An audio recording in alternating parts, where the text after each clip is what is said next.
त्याच्यातून लाडकी बहीण योजना आणली, किती आमच्यावर टीका केली.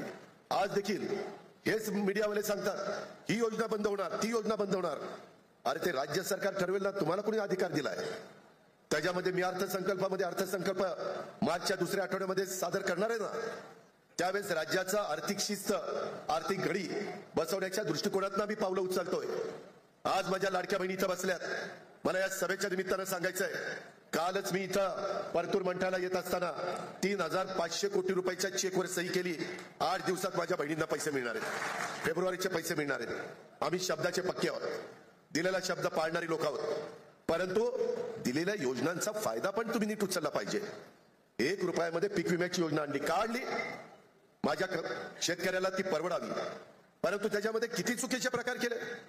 काही गायराने स्वतःची दाखवली, देवस्थानच्या जमिनी स्वतःच्या दाखवल्या, पिकं दाखवली. अरे असलं जर तुम्ही चुका करायला लागला तर ते पाप कुठे फेडाल. वर गेला तरी परमेश्वर तुम्हाला माफ करणार नाही.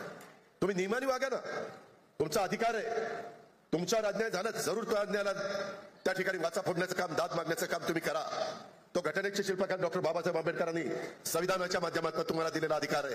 त्याचा आम्हाला आदर आहे, तुम्हाला आदर आहे, आणि त्याच रस्त्याने आम्ही पुढे चाललोय. परंतु कुठेतरी एखादी चांगली योजना आणायची आणि ती ज्या घटकाकरता आणलेली आहे त्या घटकाला त्याचा फायदा होण्याच्या ऐवजी ज्यांची आर्थिक परिस्थिती चांगली आहे त्यांनी त्याचा फायदा घेणं हे बरोबर नाहीये.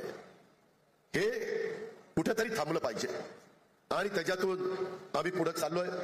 इतर राज्यामध्ये काय चाललंय